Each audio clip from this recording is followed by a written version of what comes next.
ప్రతి కార్పొరేటర్ కూడా Innova Crysta car maintain చేసే పరిస్థితికి వచ్చారు. ఎవరు చట్టాన్ని చేతులు తీసుకొని అట్లాంటి కూల్చివేత లాంటి పనులు చేస్తే ముమ్మాటిగా తప్పు చేసినట్టే. ఒకే ఒక్కసారి మేయర్ అయినటువంటి వీరు ఇటు అధికారం ఉన్నప్పటికీ కూడా 5 సంవత్సరాలు అనుభవించి మరి బీజేపీ పార్టీలోకి వెళ్ళారు. కాంగ్రెస్ పార్టీ నుండి వచ్చినప్పటికీ కూడా మా అంకులో చేసుకున్న పార్టీ బీఆర్ఎస్ పార్టీ, ఆయన ప్రోత్సహించిన పార్టీ బీఆర్ఎస్ పార్టీ, ఆయన ఒక గొప్ప స్థాయిలో కూర్చోబెట్టిన పార్టీ బీఆర్ఎస్ పార్టీ.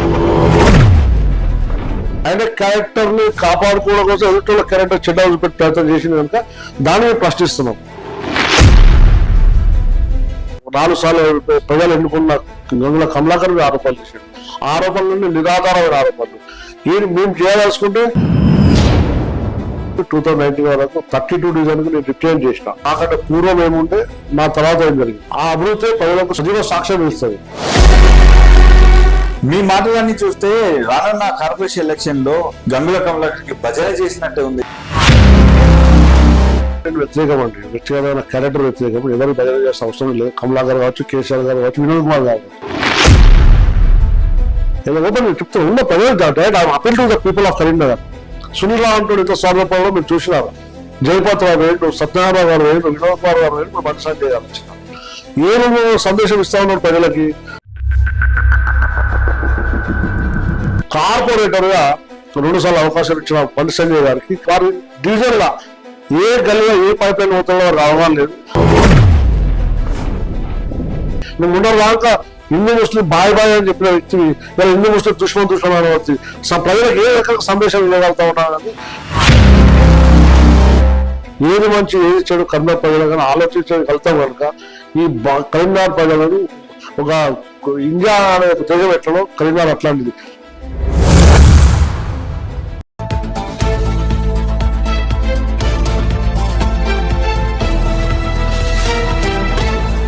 నమస్తే, వెల్కమ్ టు ఎన్ఎస్టీ.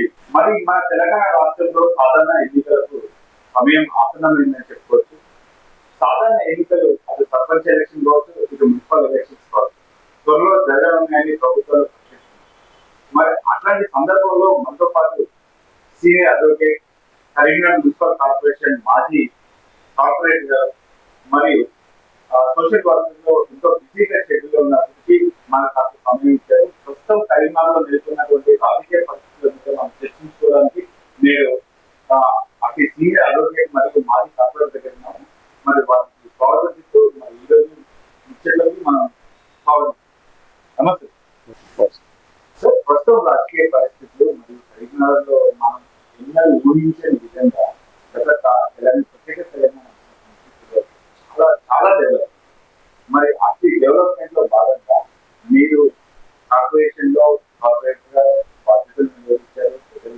చాలా మద్దతు కూడగట్టున్నారు. మరి 2వ తరగతి వచ్చేసరికి మీకు పదవిలో మరి అతి కారణాల కన్నా మీరు ఏ విధంగా దానికి సందేశించారు? ఇక్కడ గెలిపోవటం చాలా సహజము. అదే మీరు అన్నట్టు 2014 నుంచి 2019 వరకు నేను 32 డివిజన్ నుంచి నేను రిప్రజెంట్ చేసిన. ఆ టైంలో గంగుల కమలాకర్ గారు మా ఎమ్మెల్యే ఉండడం, గవర్నమెంట్ టీఆర్ఎస్ గవర్నమెంట్ ఉండడం, దాదాపు అడిగిన నిధులు రావడం, కుగ్రామంలో తలపించే నా డివిజన్ని ఒక్కసారి ఎన్నిక కాగానే పూర్తి సమూలంగా దానిలో మా డివిజన్ ఎదుర్కొన్న రుగ్మతలన్నీ తొలగించేలా డ్రైన్స్ కానీ, రోడ్లు కానీ, వాటర్ సప్లై కానీ, స్ట్రీట్ లైట్స్ అన్ని మౌలిక సదుపాయాలన్నీ కూడా 90% కల్పించడం జరిగింది.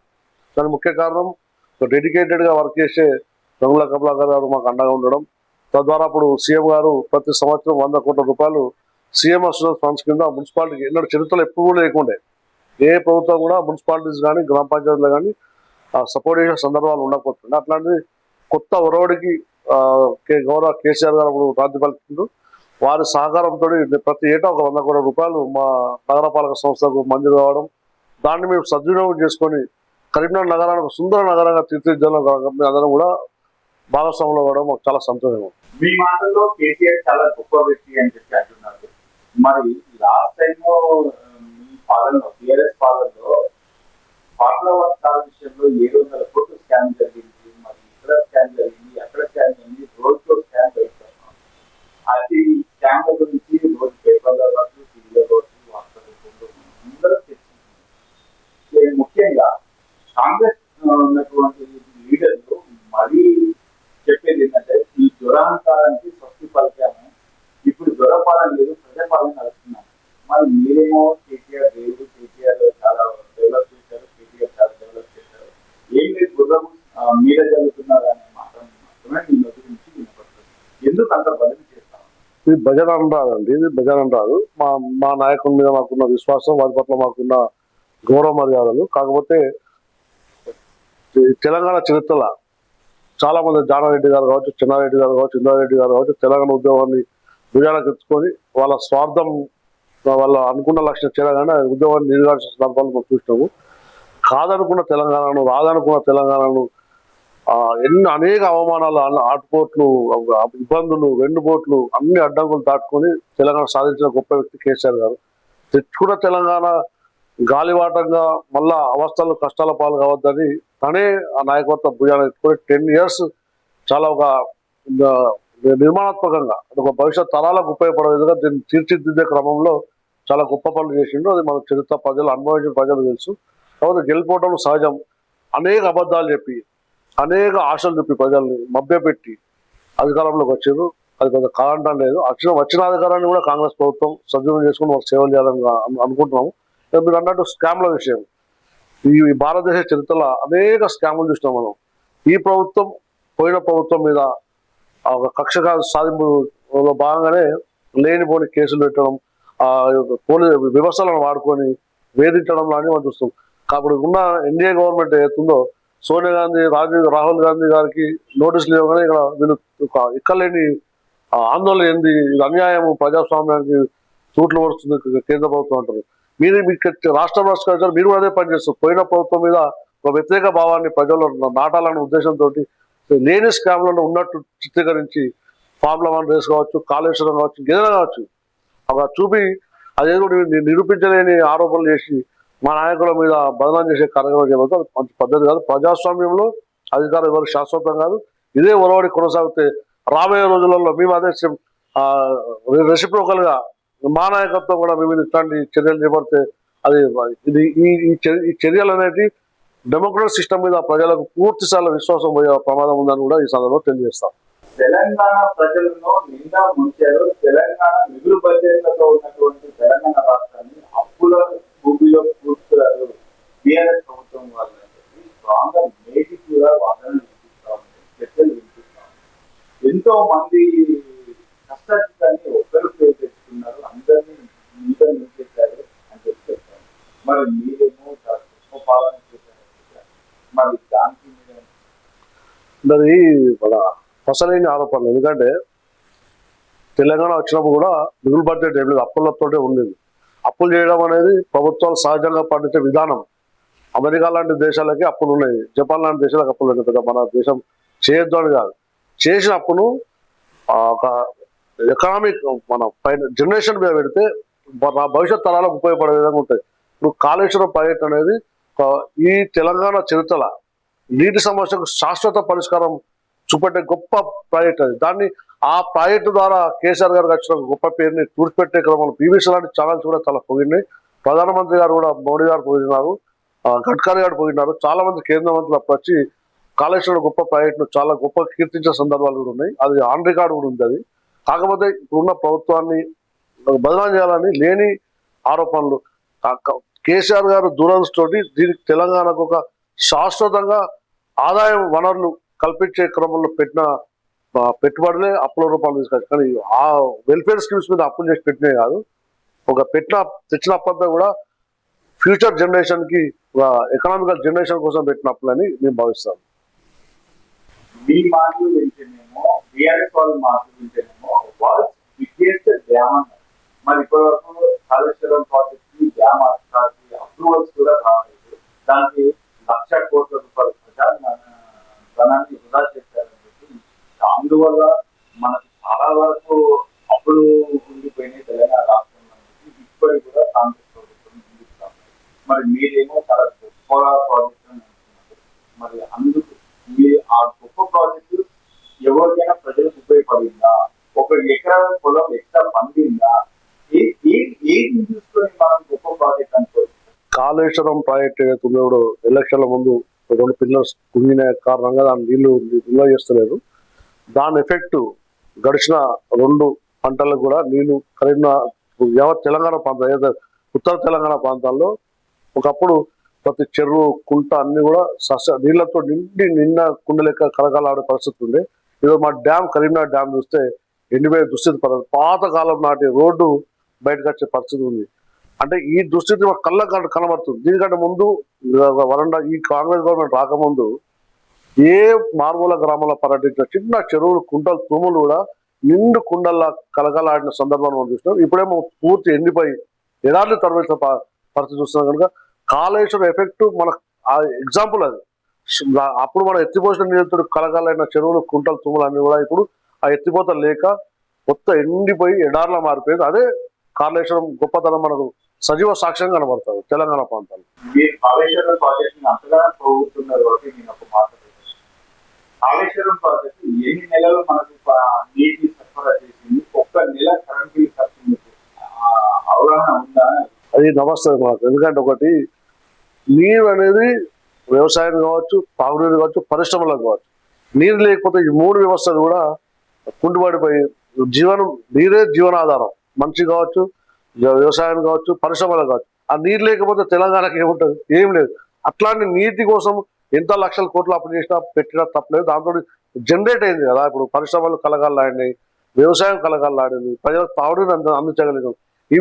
దీనికి ఇంట్లో బోరింగ్ కరెంట్ బిల్లు కానీ బోరింగ్ వేసుకోకపోతే నీళ్ళకి వస్తే అది మనకు ఒక జీవనాధారం. అది నీరు కాళేశ్వరం గొప్ప ప్రాజెక్టు, అది అనుమానం. కాకపోతే ఈ వ్యతిరేక ప్రచారం ఏదైతుందో తొందరగా వ్యతిరేక ప్రచారాన్ని ప్రజలు ఆకర్షిస్తున్నారు కనుక ఆ ప్రచారాన్ని ప్రజలు ఎప్పటికైనా తెలుసుకుంటారు. ప్రాజెక్ట్ గొప్ప. ఎందుకంటే తెలంగాణ ఉత్తర తెలంగాణకు అదొక శాశ్వతమైన నీటి సమస్య. హైదరాబాద్లో నీటి కష్టాలు లేకుండా చేసే గొప్ప ప్రాజెక్టు కాళేశ్వరమే. కానీ అది ఆ వ్యతిరేక ప్రచారం కోసం కాళేశ్వరం కొన్ని రోజులు పక్క పెట్టినా కూడా అది ఎన్ని రోజులు పెట్టలేరు. ఎందుకంటే ప్రజలకు నీరు కానీ పరిశ్రమలకు కానీ తాగునీరుగా సాగునీరు అవసరం కనుక తప్పకుండా కాళేశ్వరం వాళ్ళు ఆపరేట్ చేయాల్సిందే. దాని ద్వారా తెలంగాణ అంతా కూడా సస్యశాలం కావాల్సిందే, తప్పలేదు. కరీంనగర్ మున్సిపల్ కార్యాలయంలో జరిగినటువంటి స్కామ్ మీకు అవగాహన ఉందా? మీరు ఈ 10 ఏళ్ళ జరిగినటువంటి 5 సంవత్సరాలు ఎందుకు అవగాహన ఉన్నారు? అక్కడ వాస్తవంగా జరిగినాయి, చాలా స్కామ్లు జరిగినాయి. అది మేము మా స్థాయిలో మేము పోరాడినాం. అంటే మేము కూడా వాయిస్ మేము సైలెన్స్ పెట్టి నేచర్ ఉన్న వ్యక్తులం కాదు. నేను 5 సంవత్సరాలు కార్పొరేట్ ఉన్నా కూడా ఆ చిన్న పొరపాటు జరిగితే జనరల్ బాడీ మీటింగ్ లేవనెత్తడం, ఆ సమస్యలు అట్లాంటి తప్పులు జరగకుండా కాపాడగానే మున్సిపల్ నగరపాలక సంస్థ కాపాడిన వ్యక్తులలో మేము. ఎందుకంటే నా డివిజన్ పరిధిలో ప్రభుత్వ స్థలాలను కాపాడినా వాటి అభివృద్ధి చేసినాం. మీరు అన్నట్టు గడిచి 5 సంవత్సరాలకు చాలా జరిగింది. ఎందుకంటే మేము పేపర్లలో ఏదైనా ఆరోపణలు వచ్చినాయి, ఎక్సెస్ బిల్స్ క్లెయిమ్ చేసిరని, జంక్షన్ల అభివృద్ధిలో మా అవతవకలు జరిగినాయని, లేని పని చేసినట్టు బిల్స్ రికార్డ్ చేసినట్టు అవకతవకలు జరిగింది. దాని మీద విజిలెన్స్ విచారణ కోసం మా సహచార కార్పొరేటర్లు కూడా అప్లై చేసిండ్రు, కంప్లైంట్ చేసిండ్రు. దాని మీద విచారణ జరుగుతుంది. భవిష్యత్తు నుంచి అనుకుంటున్నా ఆ విచారణ సమగ్రంగా జరిగి దోషులు శిక్షించబడతారని పూర్తి విశ్వాసం. అంటే అవకతవకలు జరిగిన మాట వాస్తవమే. అంటే అది మేము కూడా పత్రికల ద్వారా తెలిసింది, మా సహచార కార్పొరేటర్ల ద్వారా తెలిసిన సమాచారం. కానీ కొంత ఎక్సెస్ అమౌంట్ బిల్ రికార్డ్ చేసినట్టు, అది క్లెయిమ్ చేసినట్టు, కాంట్రాక్టర్తో అధికారులు కుమ్మక్కైనట్టు వీటి ఆరోపణలు ఎదుర్కొన్నారు. దానికి సంబంధించిన విజిలెన్స్ విచారణ జరుగుతుంది. బహుశా నేను త్వరలో ఆ విచారణ ముగిసి దోషులుగా తేలితే అదే చర్యలు తీసుకునే కూడా పూర్తి విశ్వాసం మాకు. గతంలో మేయర్ కావచ్చు, మాజీ మేయర్ కావచ్చు, కొన్ని వాహనాల నెంబర్లు, ట్యాక్సీ ప్లేట్ నెంబర్లు చూస్తే ఆటో డ్రైవర్ నెంబర్లు కొన్ని వాళ్ళు తీర్చేసుకున్నటువంటి ప్రచారంలో జరిగింది. వార్తలలో చాలా నిలబెట్టండి. మరి అట్లాంటి మోసండి కళ్ళ ముందు వచ్చినప్పుడు మీరు ఎందుకు ప్రశ్నించలేదు? ఒకటి అట్లాంటి ఆరోపణలతో నాకు దృష్టికి రాలేదు. కాకపోతే మీరు అన్నట్టు అవకతవకలు జరగడము డీజిల్ వినియోగం వల్ల కావచ్చు, వెహికల్స్ ప్రైవేట్ వెహికల్స్ పెట్టడము అట్లాంటి జరుగుతూ కూడా నా దృష్టి అయితే మీరు అన్న ఆరోపణ నా దృష్టికి రాలేదు. డీజిల్ అవకతవకలు అయితే దూరం ఉన్నది, హోర్డింగ్స్లో అవకతవకలు ఉంటాయి. హోర్డింగ్స్ డీజిల్ వినియోగంలో చాలా వ్యత్యాసం ఉంటుంది, బిల్స్ క్లెయిమ్లో కానీ వినియోగంలో కానీ.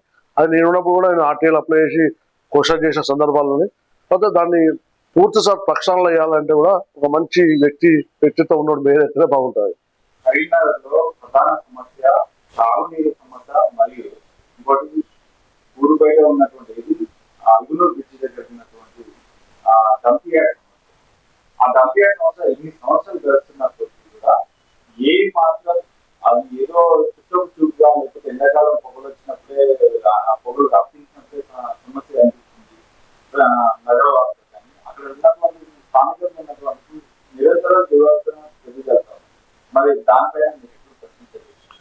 ఇంకొకటి మీరు అన్న డంపింగ్ యార్డ్ విషయం వచ్చేసరికి అది ఎందుకంటే పూర్వకాలంలో నగరం చిన్న ఉన్నప్పుడు అక్కడ స్థలం కేటాయించబడ్డది. ఇక్కడ నగరం విస్తరించింది, జనాభా పెరిగింది.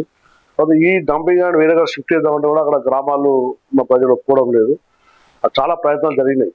కాకపోతే మేము గవర్నమెంట్ అలాట్ చేసిన ల్యాండ్ పరిసర ప్రాంతాల గ్రామ ప్రజలు దాన్ని పూర్తి వ్యతిరేకించడం కారణంగా ఇక్కడ నుండి తరలించడం కష్టమవుతుంది.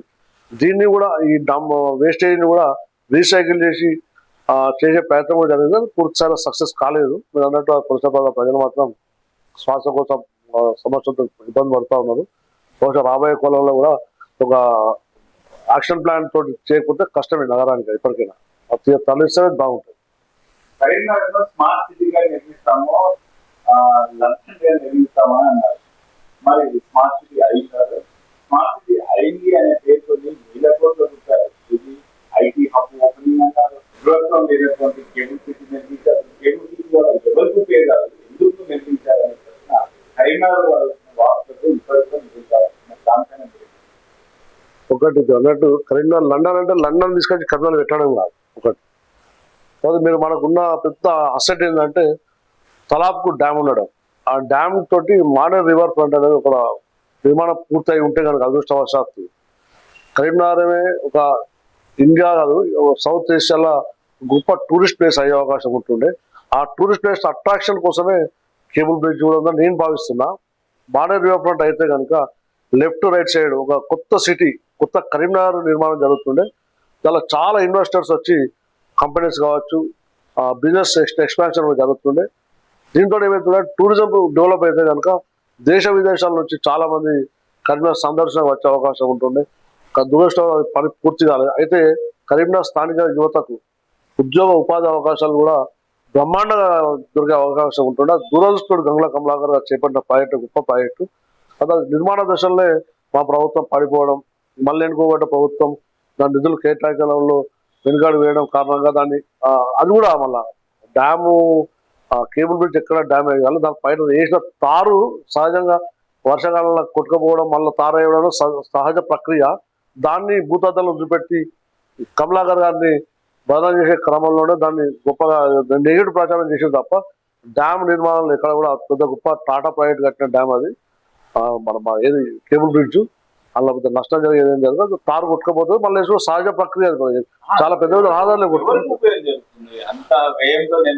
ఒకటి మీరు అంటే ఒక ప్రాజెక్ట్ తీసుకున్నప్పుడు మనం ఫ్యూచర్ ఆలోచన చేస్తాం. ఆ కేబుల్ బ్రిడ్జ్ ఒకటి కరీంనగర్ ట్రాఫిక్ డైవర్షన్ ఒక ఉపయోగపడ్డది. మనం కరీంనగర్ టు అల్గనూరు కాడ పోతే హైదరాబాద్ వరంగల్ పోయే రూట్లన్నా ఇది వరంగల్కు డైరెక్ట్ మనకు ఒక డైవర్షన్ ఒక ఉపయోగపడ్డది. రెండోది మాండేర్ రివర్ ఫ్రంట్ కనుక పూర్తి అయితే కనుక ఆ కేబుల్ బ్రిడ్జ్ అనేది ఒక అట్రాక్షన్ అనేది ఎస్టాబ్లిష్ అవుతుంది.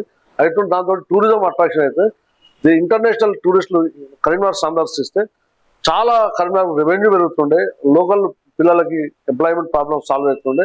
ఆ క్రమంలో చేపట్టిన గొప్ప ప్రాజెక్టే కనుక పూర్తి విశ్వాసం ఉంది. గంగుల కమలాకర్ రావు చాలా మొండి వ్యక్తి, తను తప్పకుండా అనుకూలంగా సాధిస్తాడు. ఖచ్చితంగా మాండేర్ రివర్ ఫ్రంట్ పూర్తి అవుతుంది. పూర్తి అయినాక దాని ఫలాలు మొక్క రావడంగానే మనకు పళ్ళు రావు. అది పెంచి పెద్ద చేసినాకనే మన నోటికి వస్తే మనం దాన్ని అనుభవిస్తాం కనుక ఈ మాండేర్ రివర్ ఫ్రంట్ కేబుల్ బ్రిడ్జ్ అనేది ఫ్యూచర్ జనరేషన్ తప్పకుండా దాన్ని ఆస్వాదిస్తారు, దాన్ని ఎంజాయ్ చేస్తారు. కరీంనగర్ మున్సిపల్ కార్పొరేషన్ లోని ఎన్నో అవకతవకలు జరిగాయి. ఇది కాదు, చాలా ఉన్నాయి. వేల కోట్ల రూపాయలు ఒక్కొక్కరు స్టార్ట్ అయినప్పుడు చిన్న కారుతో మొదలుపెట్టి ఇప్పుడు ప్రతి కార్ కూడా ప్రతి కార్పొరేటర్ కూడా ఇన్నోవా క్రిస్టా కార్ మెయింటైన్ చేసే పరిస్థితికి వచ్చారు. మరి ఎక్కడ అక్రమం చేయకుండానే వచ్చారా ఈ పరిస్థితికి అని చెప్పి ప్రజలకు డౌట్ వస్తున్నది. ఎందుకంటే ఒక కార్పొరేషన్ లో కొంతమంది రౌడిజం చేశారు, కొంచెం గుండాయిజం చేశారు, ఎవరిని లెక్క చేయకుండా ఇల్లు కూల్చి వేశారు. మరి అప్పుడు మీరు ప్రశ్నించలేదు ఎందుకని? కొన్ని మీరు అన్నట్టు ఈ రాజకీయాలకు వ్యాపారులే రాజకీయాలు అవడం వల్ల వారు వ్యాపారం ద్వారా సంపాదించినప్పుడు తోటి వాళ్ళకి పెద్ద పెద్ద ఖరీదైన వాహనాలు ఉంటే మనం తప్పడాల్సిన అవసరం లేదు. మీరు అన్నట్టు దాదాపు చాలా మంది కార్పొరేటర్లకు పెద్ద పెద్ద వాహనాలు ఉన్నాయి. దానికి కారణం వాళ్ళకున్న వ్యక్తిగత వ్యాపారం ద్వారా సంపాదించిన కొండని నేను భావిస్తున్నాను. మీరు అన్నట్టు ఇల్లు కూల్చివేతలు కేవలం ఆరోపణలు మాత్రమే. ఆరోపణలు నిగ్గుతేలాలంటే సంబంధిత వ్యవస్థలు దాని మీద సమగ్ర విచారణ చేపట్టి దోషులు ఎవరైతే వాళ్ళ మీద యాక్షన్ తీసుకోవాల్సిందే. అంటే ఎవరు చట్టాన్ని చేతులకు తీసుకొని అట్లాంటి కూల్చివేత లాంటి పనులు చేస్తే ముమ్మాటిగా తప్పు చేసినట్టే, అట్లాంటి వారిపై చర్య తీసుకుంటామని మాకు పూర్తి సమయం నమ్మకం. కొంతమంది కార్పొరేటర్లు బిందెల్ని పట్టుకొని మీటింగ్ కాన్ఫరెన్స్ హాల్కి అటెండ్ అయ్యి మీటింగ్లకు అటెండ్ అయిన వాళ్ళు మన సందర్భాన్ని చూసాం. మరి అట్లాంటి నీటి కొరత మీరు అన్నట్టు మానే డ్యామ్ కలకలలాడుతుండే అని, మరి అలాంటి కలకలాడే మానే డ్యామ్ కిందనే మనం ఉన్నటువంటి కరీంనగర్ లో మరి నీటి బిందెలు పట్టుకొని మహిళా కార్పొరేటర్లు వచ్చిన పరిస్థితులు ఉన్నాయి. మరి అట్టి సందర్భాన్ని మీరు ఏ విధంగా సమర్థిస్తున్నారు? మీరు అన్నట్టు మేము 2014 లో తెలంగాణ ప్రభుత్వం ఏర్పడిన తర్వాత మొట్టమొదటి నగరపాలక సంస్థ ఎన్నికల్లో మా పాలకవర్గం చేరింది. అక్కడ ఇప్పుడు ఒక 1 year స్టార్టింగ్ లో 1 year పట్టుకుని 2015 వరకు నీటి సమస్య ఎదుర్కొనే వస్తారు. అప్పుడున్న మా కార్పొరేటర్లు కూడా బిందెలతోటి సమావేశం మంది వాళ్ళకి వచ్చి వారి డీజిల్ బయలు కూడా సమస్యలు లేవనెత్తే సందర్భాలు కూడా ఉన్నాయి వస్తుంది. దాని తర్వాత అప్పుడున్న మేయర్ కావచ్చు, మా కమలాకర్ కావచ్చు, అప్పుడున్న విజయ్ కుమార్ కావచ్చు తీసుకున్న చర్యలు అవుతున్నాయో ఆ చర్యల ద్వారా ఇక్కడ కూడా కరీంనగర్లో ట్యాంకర్ల అవసరం లేకుండా మేము నా నీటి సమస్య తీర్చగలిగాం. దురదృష్టం ఏంటంటే మళ్ళీ గడిచిన 6 నెలలకి కూడా మళ్ళీ కరీంనగర్ ట్యాంకర్ల అవసరం పడుతుంది. ఇంకా నీటి సమస్య ఎదుర్కొంటున్నాం. కొన్ని సందర్భాలు డైలీ వాటర్ వచ్చే సందర్భం కొన్ని డీజిల్ పైలట్ ప్రాజెక్ట్ తీసుకొని డైలీ వాటర్ కూడా సప్లై చేసినాం గడిచిన పాలకవర్గంలో. కానీ మళ్ళీ డ్యామ్ లో నీటి సమస్యతోటి నగరం కూడా నీటి ఎదుర్కొంటుంది. దాని ద్వారా ప్రజలు కూడా నీటి కష్టాలు మాత్రం ఈ మధ్యలో మేము చూడాల్సి వస్తుంది. ఒక మాట, కరీంనగర్ మేయర్ మాజీ మేయర్ గురించి, మాజీ మేయర్ ఏమో ఉన్నటువంటి బీజేపీ పార్టీని నుంచి బీఆర్ఎస్ పార్టీలకు వచ్చి మేయర్ గా ఇప్పుడు నెక్స్ట్ కరీంనగర్ కార్పొరేటర్ గా మరియు సివిల్ సప్లైస్ చైర్మన్ గా పదవులు అందించి ఒకే పార్టీలో ఉన్నారు. మరి ఒక్కసారి మేయర్ అయినటువంటి వీరు ఇటు అధికారం ఉన్నప్పటికీ కూడా అధికారం 5 సంవత్సరాలు అనుభవించి మరి బీజేపీ పార్టీలోకి వెళ్ళారు. మరి అట్టి విషయాన్ని మీరు ఏ విధంగా సమర్థిస్తున్నారు?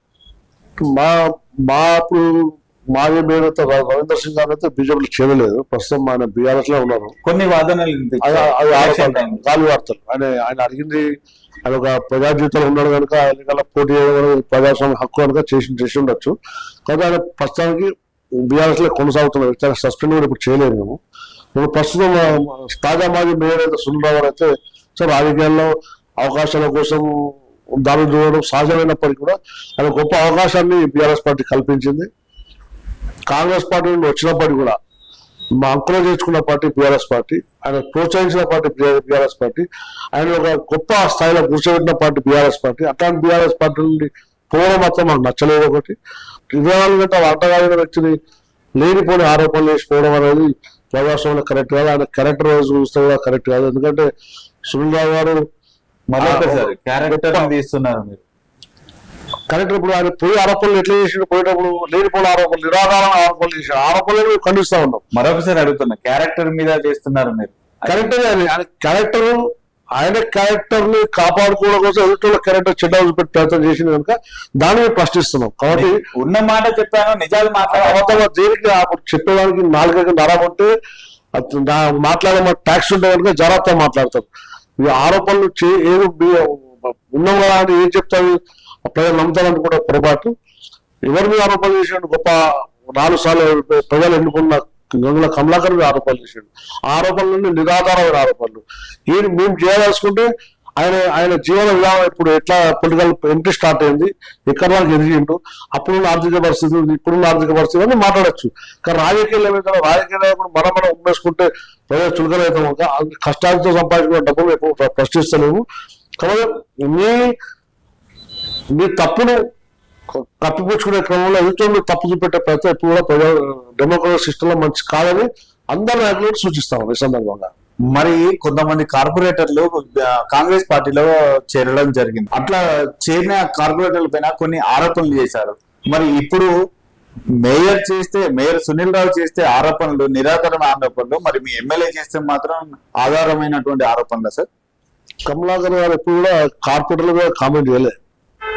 తప్పు కానీ సునీల్ రావు గారి మీద పోతే కూడా మేము ఇప్పుడు రాజకీయాల్లో అవకాశాల కోసం పనులు ఎత్తడము, గోడలు దూకడం చాలా సర్వసాధారణ సంఘటన ప్రపంచంతో జరుగుతుంటాయి, కాదలేము. కానీ పోయే ముందు అక్కడ చేర్చుకున్న పార్టీని ప్రోత్సహించిన నాయకులను విమర్శించడం అనేది మంచి సంప్రదాయం కాదు. కార్పొరేటర్లు పోయిండు అంటే వాళ్ళ వ్యక్తిగత ఇంట్రెస్ట్, ఇప్పుడు ప్రజలే నిర్ణయించాలి. ఇవాళ ఈ పార్టీ, రేపు ఇంకో పార్టీ, ఎల్లుండి ఇంకో పార్టీ స్వీకరించారు. కమలాకర్ గారు ఇప్పుడు కూడా కార్పొరేట్ విషయం పట్టించుకోలేదు. మేయర్ గారు పోతూ పసలేని ఆరోపణలు చేసిన కనుక దాన్ని కౌంటర్ చేయాల్సి వచ్చింది. అది మీద తప్పవడాల్సిన పని కూడా లేదు. అంటే మీరు బీజేపీ పార్టీలో చేరారు కాబట్టి అన్ని ఆరోపణలు చేస్తున్నారా? బీజేపీ పార్టీ కాదు, నేను అదే అంటున్నాను. నువ్వు ఇంట్లో ఉన్న వారు తెలుస్తుంది. ఇలా ఉన్న వాళ్ళు బండి సంజయ్ గారు ఒక అసమర్థుడు అంటారు, బండి సంజయ్ గారితో రూపాయి పని కాదంటారు, బండి సంజయ్ గారితో ఇలాంటి ఉపయోగాలు సమాజానికి అంటారు, బండి సంజయ్ ప్రజల్ని భావోద్వేగం రెచ్చగొట్టి ఆ అవకాశాలు అందిపుచ్చుకున్నారంటారు. మళ్ళీ ఏం జరుగుతుంది? అదే బండి సంజయ్ ప్రజలు ఏరి తెల్లాలైతే బండి సంజయ్ని ఒక హిందూ దేవుడు చంద్రగా పొగడబడుతుంది. ఇది ఏ విధంగా ప్రజలకు ఏ రకంగా సందేశం ఇవ్వాల్సింది అనేది కూడా ఈ సందర్భంగా సున్నితంగా డైరెక్ట్ ప్రశ్నిస్తా ఉన్నా. బండి సంజయ్ గారి టాపిక్ వచ్చింది కాబట్టి అడుగుతున్నా, బండి సంజయ్ పైన మీకున్నటువంటి అభిప్రాయం? బండి సంజయ్ గారు మన దగ్గర బంధువు అవుతారు, కాకపోతే విధానపరమైనటువంటి డిఫరెన్సెస్ ఉన్నాయి. వాళ్ళు ఎంచుకున్న మార్గం మతపరమైనది. వాళ్ళు ఎంచుకున్న మార్గం ఒకరిని ఒక దుర్మార్గం చిత్రీకరించి ఇంకోటి దగ్గర చేసుకునే ఆ పద్ధతి అనేది భారతదేశానికి కరెక్ట్ కాదు. ఎందుకంటే భారతదేశ నిర్మాణం ఒక గొప్ప దేశం, ప్రపంచవ్యాప్తంగా కొనియాడబడే దేశం. ఈ దేశం పట్ల వారికి ఎలాంటి అవగాహన లేదని నేను నమ్ముతా ఉన్నా. మనం ఎంచుకున్న మార్గం అయితే మతపరమైన వర్గం మంచిది కాదని కూడా ఈ సందర్భంగా సూచిస్తున్నా కూడా. ఎందుకంటే మీకు ఒక గొప్ప అవకాశం కరీంనగర్ ప్రజలిచ్చారు. ఈరోజు దేశవ్యాప్తంగా గొప్ప నాయకుడిగా తీర్చిదిద్దబడ్డారు, కేంద్ర మంత్రిగా కొనసాగుతున్నారు. ఇప్పటికైనా అంబేద్కర్ గారు రచించిన రాజ్యాంగాన్ని సమూలంగా చదువుకోమని కూడా సూచిస్తా ఉన్నా. దానిలో ఈ దేశం గురించి చదవండి, దేశం తెలుసుకుంటే కానీ ఈ దేశం గొప్పతనం తెలియదు. తెలుసుకుంటే మీరు మీ విధానాన్ని మార్చుకుంటారు. ఒక గొప్ప నాయకుడిగా మీరు ప్రజల్లో గుండెల్లో చిరగా నిలిచిపోతారు. లేకపోతే మీరు ఎంచుకున్న మార్గం ఖచ్చితంగా సమాజానికి మంచిది కాదు. ఏమనంటే మీరు తెలిసిన విద్య ఏమి, హిందూ, ముస్లిం, ఇండియా, పాకిస్తాన్ ఈ రెండు కాకుండా మీరు గంట సేపులో 10 నిమిషాలుగా మాట్లాడలేరు సంజయ్ గారు. మీరు మారండి, నాకు జ్ఞానాన్ని సంపాదించుకోండి. ప్రజలు ఇచ్చిన అవకాశంతో ఇంకా మీరు దేశం ప్రధానమంత్రి అయినా కూడా మీరు స్వాగతిస్తాం, సంతోషం. కాకపోతే మీరు ఎంచుకున్న మార్గం సమాజానికి మంచిది కాదు, సమాజం చేటు కలిగించే మార్గం కనుక అది వదిలేయమని కూడా మేము కోరుతాం. బండి సంజయ్ అసమర్థుడైతేనైనా ఒకసారి 5 సంవత్సరాల అవకాశం ఇచ్చి మళ్ళీ ఇప్పుడు 5 సంవత్సరాల అవకాశం ఇచ్చి ఈ రోజు కేంద్ర కేబినెట్ స్థాయిలో మంచి హోదాలో కూర్చోబెట్టారు. ఎందుకు అసమర్థులని మీ మాటల్లో ఎలా అనగలుగుతున్నారు? నేను వారిని సమర్థుడు అసమర్థుడు అని నేను సర్టిఫికేట్ ఇస్తలేను. కాకపోతే నేను చెప్పేది ఏంటంటే మాట ఇప్పుడు అసమర్థుడు అన్నారు. ఏమంటున్నా అంటే వారు ఎంచుకున్న మార్గం ఏదైతుందో ఆ మార్గం సమాజంలో 2 వర్గాలను చీల్చి మనం లబ్ధి పొందాలి, సంతోషపడాలి, ఎదగాలని ఎంచుకునే మార్గం కరెక్ట్ కాదు. మీరు సమర్థత నిరూపించుకోండి. మీరు కరీంనగర్ నగర ప్రజలు మీకు ఇచ్చిన అవకాశం సద్వినియోగం చేసుకొని కేంద్రం నుండి ఎంత గొప్ప ప్రాజెక్టు తీసుకురండి, ఎంత పెద్ద నిధులు మంజూరు చేయగలతో చేయండి.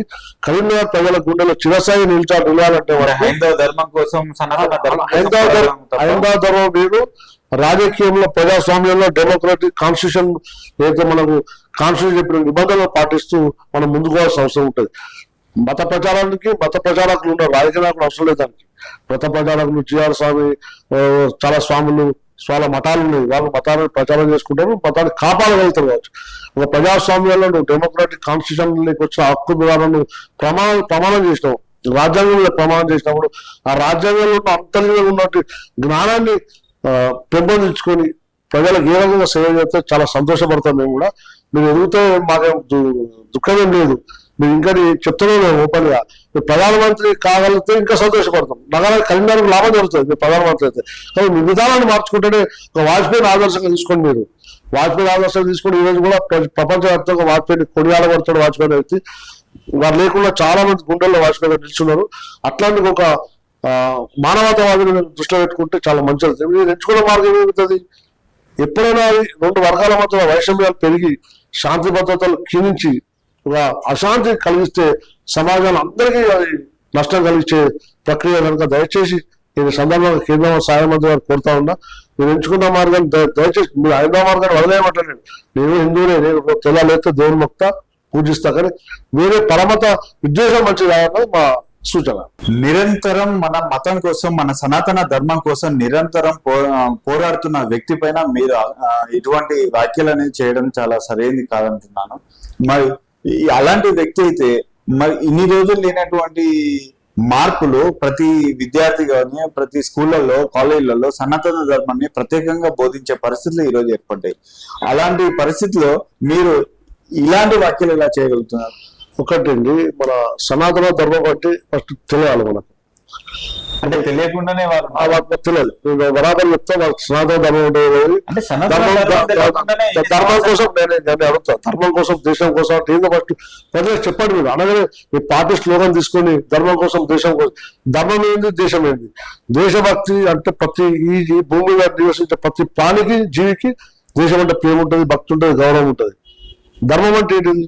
నేను ఎంచుకున్న ధర్మం నేను ఒకటే. ఇప్పుడు నేను నమ్మే సిద్ధాంతం మతం కానీ కులం కానీ మన పూర్వీకుల ద్వారా మనం సంక్రమించిన జీవన విధానం మాత్రమే. అది బై బర్త్ ఈ కులంలో పుట్టాలో ఈ మతంలో పుట్టాలని ఎవరు నిర్దేశించారు కనుక ఆ పుట్టిన మతంలో కానీ ఆ పుట్టిన కులంలో కానీ వారి పూర్వీకులు ఏదైతే మనకు జీవన విధానం చెప్తారో ఆ విధానాన్ని అవలంబిస్తాం.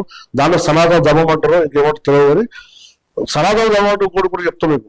మనకు మన భారతీయ హిందుత్వం అనేది పురాతన కాలం మనం దాన్ని కొనలేము. ఈ 2000 సంవత్సరాలు 1,00,000 సంవత్సరాలు కొనలేము కనుక ఆ ధర్మాన్ని పాటించబడుతున్నాం వద్దట్లే వరం కూడా.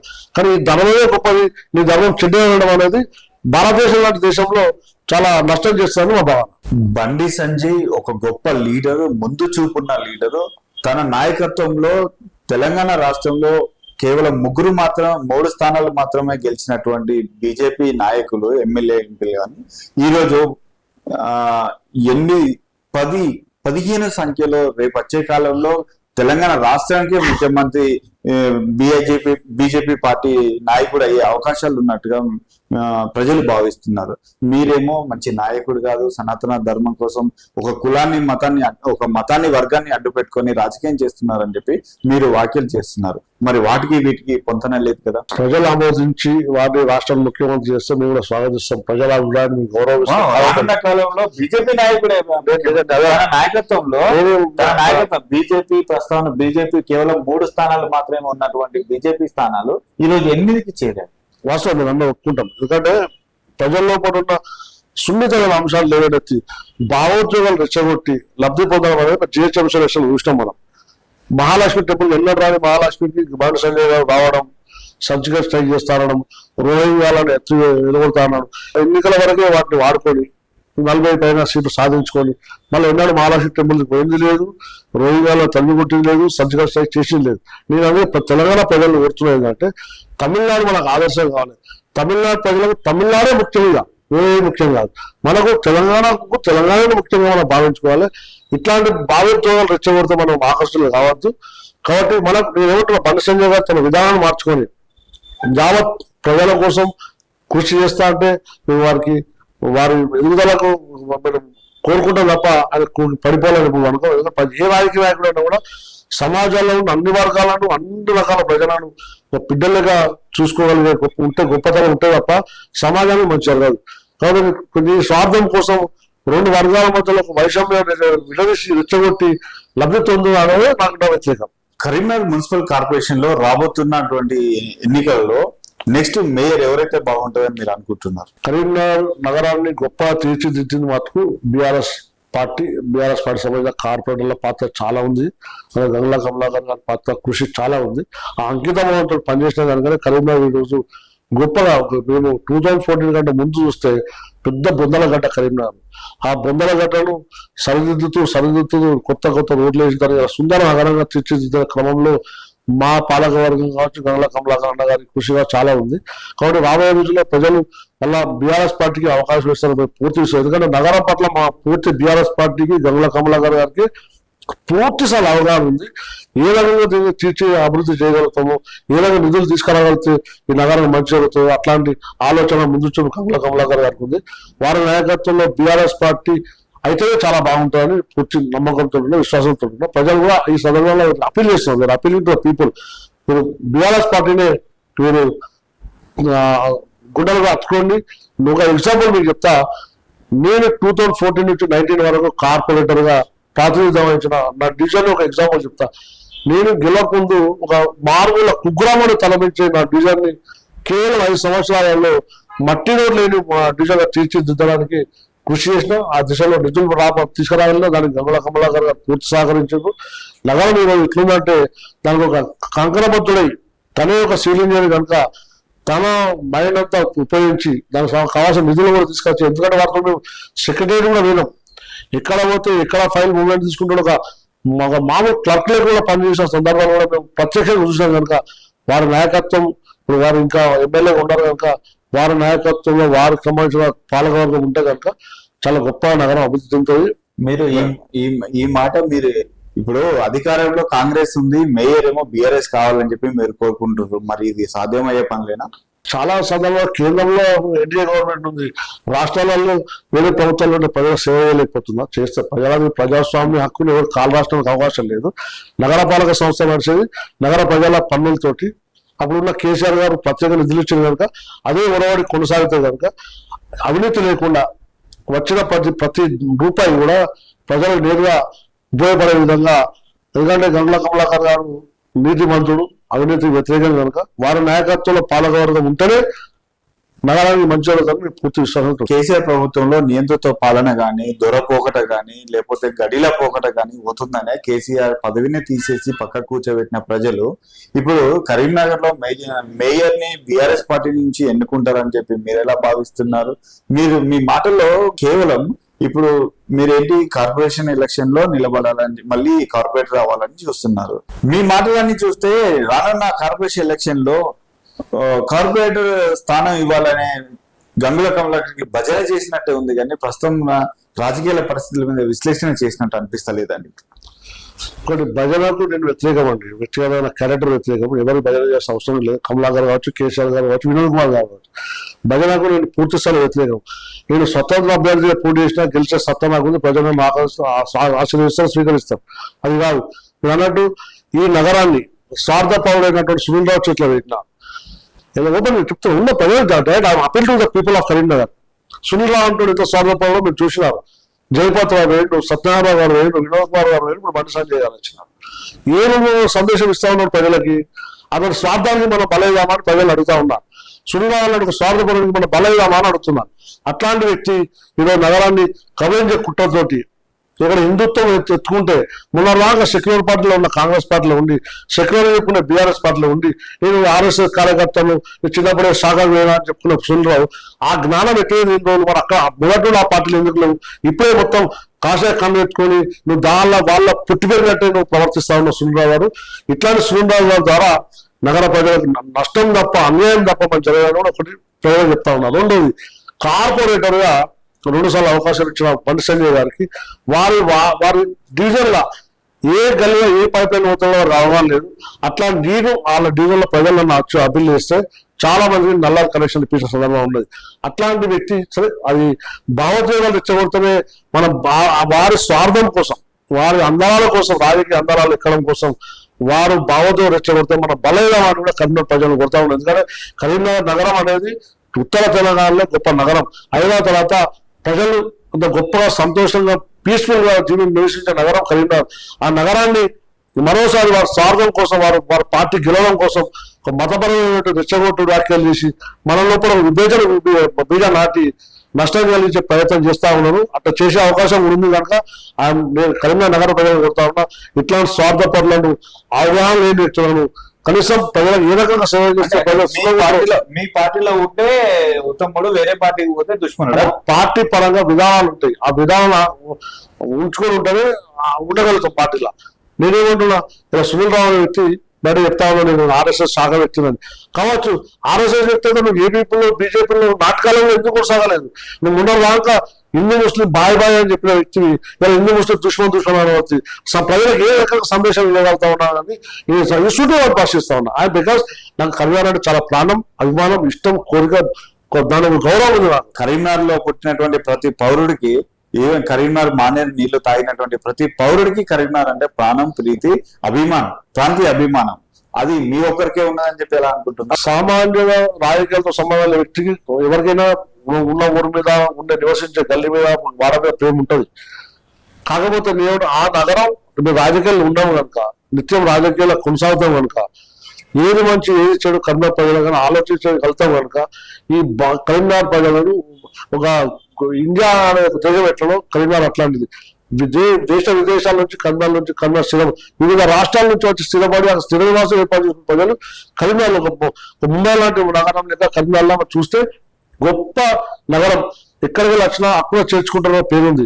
ఒక శాంతియుత వాతావరణంలో ప్రజల జీవితాలను కోరుకుంటారు కదా, అట్లాంటి ప్రజలకు ఆటంకాలు కలిగించడం, కష్టాలు కలిగించడం, అశాంతిని రేకెత్తించడం దాని వ్యతిరేకంగా కనుక నేను ప్రజలను కోరుతా ఉన్నాను. ఎందుకంటే బీజేపీ విధానంలోనూ బండి సంజయ్ గారి ఆలోచన విధానమే ఒక వర్గానికి ఇంకో వర్గం ఉసుగొల్పి తను ఈ వర్గానికి నేతృత్వం వహిస్తున్నట్టుగా చిత్రీకరించుకొని లాభం పొందే మనస్తత్వం ఉన్న వ్యక్తి కనుక నేను ఆ మనస్తత్వం ఉన్న వ్యక్తులు సమాజాన్ని మంచి వారి ద్వారా సమాజం జరగాలని నమ్ముతా కనుక ప్రజలు కోరుతా ఉన్నాను. కేవలం రాష్ట్రంలో 10 సంవత్సరాలు మాత్రమే పాలించినటువంటి పార్టీ మీద మీరు ఇప్పటికీ బీజేపీ పార్టీ మీదనే విమర్శలు చేస్తా ఉన్నారు.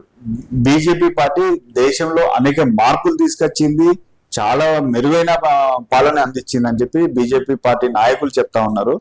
కానీ ఈ రోజు మీరు అంటున్న మాటలేంది, హిందూ ముస్లింకి విభేదాలు, ఒక ప్రజల్లో ఉన్నటువంటి ఎమోషన్ ని క్యాచ్ చేసుకొని పదవిలోకి వస్తున్నారు మంత్రులు కానీ ఎమ్మెల్యేలు కానీ అని చెప్పి అంటున్నారు. మరి ఈ కాంట్రవర్షియల్ ఇటువంటి మాట అనే ముందు ఒకసారి ఆలోచించుకోవద్దా?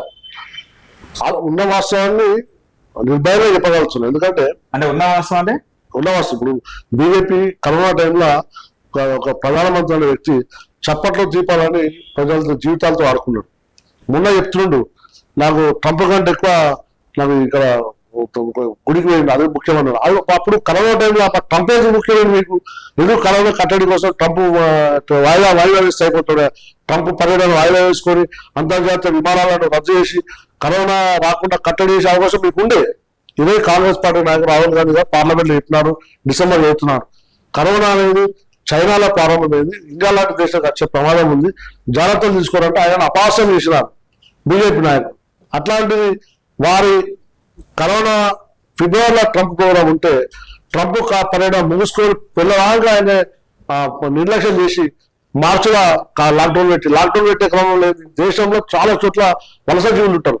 వారి కనీసం వారి గమ్యస్థాన చేర్చడానికి అవకాశం లేకుండా సడన్ గా లాక్డౌన్ పెట్టేసి ఇవన్నీ వాస్తవాలు. ఇవ్వండి ప్రజలు వేల మంది వారి గమ్యస్థానాలు చేరుకునే అది ప్రజల క్షేమం కోసం చేసినటువంటి దానిని మీరు ఎలా తప్పుపడతారు? అది ఏదైనా కూడా ప్రజలు ఈ కరోనా మహమ్మారి నుంచి ఎక్కువ మందికి స్ప్రెడ్ అయ్యి మరణాలు సంభవించకుండా ఉన్నటువంటి చర్య అనుకోవచ్చు కదా, ముందస్తు చర్య అనుకోవచ్చు కదా.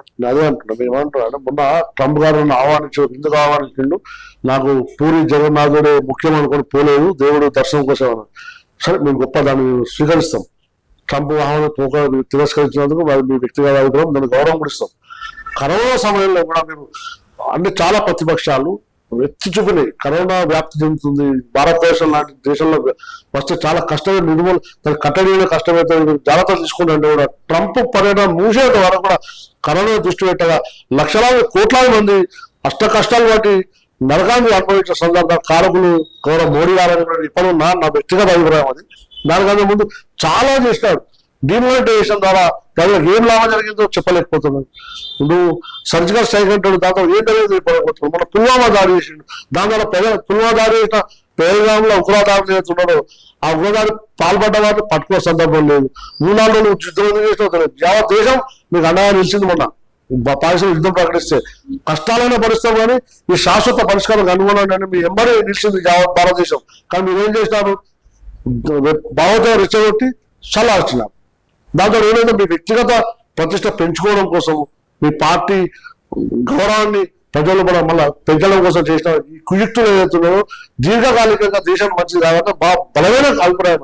యుద్ధాన్ని భారతదేశ పౌరుల కోసం యుద్ధాన్ని కొద్ది గంటల సమయం వరకు యుద్ధాన్ని ఆపి వారిని సురక్షితంగా భారతదేశానికి తిరిగి తీసుకొచ్చినటువంటి వ్యక్తి, గొప్ప వ్యక్తి మోదీ అని చెప్పి మనం చాలా సార్లు విన్నాము. మరి అలాంటి వ్యక్తి పైన మీరు చేస్తున్నటువంటి వ్యాఖ్యలు ఇది ఎంతవరకు సబబు అని చెప్పి నేను ఆగుతున్నాను. అది మేము పూర్తిగా నిరాధారమైనది మేమైతే వ్యక్తిగతంగా నాకు నమ్మకం దాని మీద. అది కేవలం మీడియా పబ్లిసిటీ ప్రచారం తప్ప మోడీ గారు యుద్ధం ఆపి భారతదేశ యుద్ధంలో బతకడం అనేది అంత అది నమ్మశక్యమైన విషయం కాదు. అది వాస్తవానికి విరుద్ధం, అది వాస్తవానికి దూరం కూడా, కేవలం మీడియా ప్రచారమే. మీరు ఒక కార్పొరేటర్ ఉన్నప్పుడు ఏం చేశారు, ఇప్పుడు అవకాశం ప్రజలు మీ అవకాశం ఇవ్వమని అడుగుతా ఉన్నారు. ఒకవేళ అవకాశం ఇస్తే మీరు ఏం మార్పులు చూపిస్తారు? ప్రస్తుతం ఉన్న కార్పొరేటర్ కంటే మీరు మెరుగైన పాలన ఏం చేయగలుగుతున్నారు? మీ భవిష్యత్ ప్రణాళిక ఏంది? నేను 2014 నుంచి 2019 వరకు 32 డివిజన్కి నేను రిప్రజెంట్ చేసిన. ఆ సందర్భం నేను నాకంటే పూర్వం ఏముండే, నా తర్వాత ఏం జరిగింది, ఆ అభివృద్ధి ప్రజలకు సజీవ సాక్ష్యం ఇస్తుంది. నేను 2020లో ఓడిపోయాను, ఓటమి గురి కావాల్సి వచ్చింది. నా మీద గెలిచినటువంటి మా తాజా మాజీ కార్పొరేట్ ఉన్నదో ఈ 5 సంవత్సరాలు పూర్తి సూపర్ జేసీ గారు మా మీద వాస్తవంగా ప్రజలు తెలుసు కదా. నేను ఒక 10 కోట్ల రూపాయల అభివృద్ధి 5 సంవత్సరాలు చేయగలిగితే 2 కోట్ల పనులు జరగలేదు నా డివిజన్లో. ఎక్కడ రోడ్లు అక్కడ ఉన్నాయి, ఎక్కడ ఆ జరిగిన ఏదో ఆ పనులు కూడా నేను గౌరవ ఎమ్మెల్యే గారిని వేడుకొని ఆ ఏవోస్కల్లో 2 పని జరిగిన పని కూడా స్థానిక ఎమ్మెల్యే గారిని అప్పుడు ఉన్న మా పార్టీలో మేయర్ గారిని ప్రాధాన్యపడి వారికి ఒప్పించి నేను మంజూరు చేసి పని చేసిన పనులే తప్ప గొప్ప జరిగిన పని ఏం లేదు. రాబోయే కాలంలో ప్రజలకు నేను పూర్తి విశ్వాసం నా పట్ల ప్రజలకు ఉందని నమ్ముతాను. ఎందుకంటే నా పనితనం 5 సంవత్సరాలు చూసినారు. తెల్లారు లేస్తే ప్రజల మధ్యలో ఎదిగిన, ఏ అర్ధరాత్రి ఫోన్ చేసినా స్పందించిన, వాళ్ళు పిలిస్తే ఏ రాత్రి అర్ధరాత్రి అపరాత్రి లేకుండా వారి ముందు వాళ్ళ వ్యక్తి నేను. అట్లాంటి అందుబాటులో ఉండి సామాన్య వ్యక్తిని కనుక నాకు మళ్ళీసారి ప్రజలు అవకాశం ఇస్తే ఇంకా పెండింగ్ పనులున్నా కూడా ఇంకా చాలా డ్రైన్లు మళ్ళీ డ్యామేజ్ అయ్యాయి. ఆ డ్యామేజ్లు మళ్ళీ పునర్నిర్మాణించడం కానీ పెండింగ్ పనులు ఉంటే కూడా పూర్తి చేస్తాం. ఎందుకంటే భౌగోళిక స్వరూపం కూడా మారినా కూడా నా పనితనం ప్రజలకు తెలుసు కనుక నన్ను వాళ్ళు ఆశీర్వదించి అక్కడ నేర్చుకొని మళ్ళీ భారీ నియాత్రలు గెలిపిస్తారని నమ్ముతా ఉన్నా. సో ఫైనల్ గా మీరు కరీంనగర్ ప్రజలకు చేస్తున్నటువంటి అప్పీల్ ఏంది? మీరు ఏం కోరుకుంటున్నారు ప్రజల విషయంలో?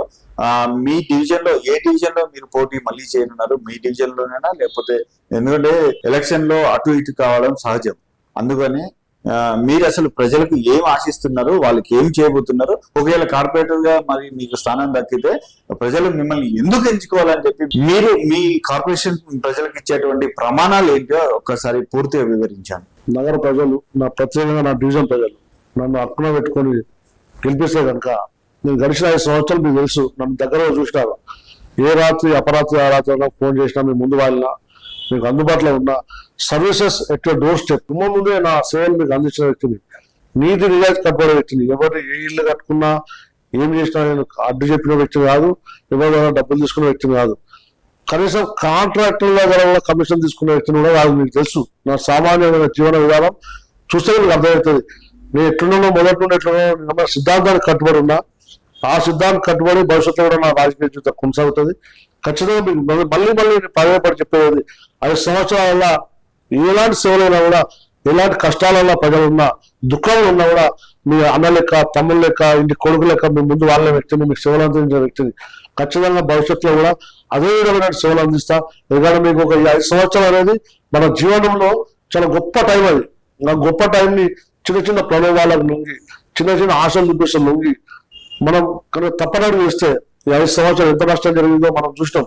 ఎందుకంటే రూపాయి పని జరగలేదు, అందుబాటులో లేదు. మన సోదరి కార్పొరేటర్ గారు ఏదో వర్షంతో పిలిచి దగ్గర వ్యక్తులకు ఉంటే కాదు కదా, మనకు కావాల్సిన మన ప్రాతినిధ్య ప్రజాప్రతినిధి పార్టీతో సంబంధం లేకుండా ఎవరి పనుంటే పోయి మన నిధులు కానీ మంజూరు చేయించుకొచ్చి అభివృద్ధి చేసిన వ్యక్తి. ఆ 5 సంవత్సరాలు నేను నమ్ముతున్నా, 5 సంవత్సరాలు పూర్తిగా నిద్రావేశం ఉన్న డివిజన్ మన డివిజన్ చాలా నష్టపోయినాం. కాబట్టి డివిజన్ ప్రజలు నా డివిజన్ ప్రత్యేకంగా Saptagiri colony, Bhagat Ramachandra colony division ప్రజలు కోరేది అంటే మా సమయాన్ని మళ్ళీ ఒక అవకాశాన్ని మన చేతులకి జారవిడ్చుకుంటే మళ్ళీ 5 సంవత్సరాలు మనం నష్టపోవాల్సి వస్తుంది. కనుక నేను మీ సోదరుణ్ణి, మీ బిడ్డను, మీ తమ్ముడిని, మీ అన్నను నేను నాకు అవకాశం ఇస్తే తప్పకుండా నా ఫలితం ఎట్లా గతంలో 5 సంవత్సరాలు మీకు అనుభవంలో ఉంది కనుక ఖచ్చితంగా నేను నాకు అవకాశం ఇస్తే అంతకంటే ఇంకా ఉత్సాహంగా పనిచేసి మన నగరాన్ని అసలు కరీంనగర్ నగరంలో గడిచే పాలకవర్గంలో 4 సార్లు 3 సార్లు గెలిచిన కార్పొరేటర్లు చేయడంత పని మీ కార్పొరేషన్ 5 సంవత్సరాలు ఏవి రమణ వ్యక్తి చేసినారు. చూడండి మీరు పక్క వాళ్ళలో కానీ గడిచిన మేయర్ సునీల గారు చేసిన వాడల అభివృద్ధి కంటే కూడా మన వాడల అభివృద్ధి ఒక్కసారిగా నేను చేయగలిగిన. కాబట్టి దయచేసి ఒక సమర్థవంతమైన వ్యక్తిని మీకు సేవ చేయాలన్న గొప్ప గుణమున్న వ్యక్తిని మీరు కడుపు పెట్టుకుని కాపాడుకోండి. నాలాంటి వ్యక్తిని ఆదరించి గెలిపించండి. తప్పకుండా నగరం గొప్ప ఉంటుంది. ఎందుకంటే నేను ఎక్కడ అవినీతి పాల్పడలే, ఎవరి ఇళ్లను కూలగొట్టలేదు, ఎవరికి కష్టపెట్టలేదు, ఎవరికి దుఃఖం కలిగించలేదు. అందరూ ఒక మంచిని కూడా వ్యక్తిని కనుక దయచేసి నాకు అవకాశం ఇవ్వండి. తప్పకుండా మీ ఇంటి కుటుంబ సభ్యుల లెక్క నేను మీకు పనిచేస్తా, నా సేవలు అందిస్తా. నా నిజాయితీ మీకు తెలుసు. ఆ నీతి నిజాయితీకి ఎన్ని కష్టాలు వచ్చినా బాధలు వచ్చినా కూడా నేను అవినీతి అక్రమాల పాల్పడాలని సందర్భంగా హామీ ఇస్తూ నాకు అవకాశం ఇస్తే ఖచ్చితంగా నేను గొప్ప సేవలు అందిస్తాను పూర్తి విశ్వాసం ప్రమాణం చేసి చెప్తుంది. నేను దాదాపు గంగుల కమలా గారిని కుటుంబ సభ్యులు లెక్కనే, వారి కుటుంబ సభ్యులను అత్యంత ఆత్మీయులలో కూడా నేను నమ్ముతా ఉన్నా. ఎందుకంటే వారికి కాకుండా మధ్య అనుభవం అట్లాంటిది. ఖచ్చితంగా నాకు వారి ఆశీర్వాదం ఉంటుంది. అదే వినోద్ కుమార్ గారి ప్రోత్సాహం ఉంటుంది. కేసీఆర్ గారు పెద్దలు కేసీఆర్ గారి ఆశీర్వాదం కావచ్చు, కేటీఆర్ గారి ఆశీర్వాదం కావచ్చు, ముఖ్యంగా మా గంగుల కమలాకర్ గారి ప్రోత్సాహం ఆశీర్వాదం తప్పకుండా నాకు ఉంటుంది. వారి అడుగుదాడల్లో నీతి నిజాయితీ తప్పలేదు. వారు దాన్ని నమ్ముకున్నారు, మేము కూడా దాన్ని నమ్ముకుంటాం. అభివృద్ధి వారి ఆశయం అయితే నా ఆశయం కూడా అభివృద్ధి. వారి లక్ష్యం ఏంది? ప్రజలకు మెరుగైన సేవలు అందించడం. నా లక్ష్యం కూడా మెరుగైన సేవలు అందించడం కనుక వారి నాయకత్వంలో తప్పకుండా భవిష్యత్తులో ప్రజాజీవితంలో కొనసాగుతాం. ప్రజా ఆశీర్వాదంతో తప్పకుండా ప్రజల మన్నలు పొందే విధంగా గంగుల కమలాకర్ గారికి అత్యంత ఆప్తులు ఒక్కడు కనుక వారికి ఇక్కడ చెడ్డ పేరు వచ్చే పని ఎప్పుడు చేయలేదు, భవిష్యత్తులో కూడా చేయను. ఖచ్చితంగా వారి ఆశీర్వాదంతో తప్పకుండా ప్రజల దీవెనతోటి మరొకసారి కాపాడు గెలిస్తే ఈ నష్టమైన 5 సంవత్సరాలు కాలాన్ని రాబోయే రోజుల్లో తీర్చి వారికి మెరుగైన సేవలు అందించే అవకాశం ఉందని ఈ సందర్భంగా తెలియజేస్తూ నేను ఆశీర్వదించమని కోరుతాను. మరి మీరు ఎంతో విలువైన సమయాన్ని మా కోసం కేటాయించి మా ఎన్ఎస్ టీవీ ఛానల్ కు ఇంటర్వ్యూ ఇచ్చినందుకు ప్రత్యేక ధన్యవాదాలు తెలియజేసుకుంటాను సార్. ఏవి రమణ గారు, మరి మీకు కార్పొరేటర్ గా స్థానం రావాలి, టికెట్ రావాలని కోరుకుంటూ, టికెట్ లో కాదు ఘనమైన విజయంతో మేము మరోసారి మీకు ఇంటర్వ్యూ చేయాలని చెప్పి మనస్ఫూర్తిగా కోరుకుంటాము. Thank you sir. Thank you NS TV వారికి, వారి ప్రేక్షకులు కృతజ్ఞత తెలియజేస్తా ఉన్నా. Thank you very much.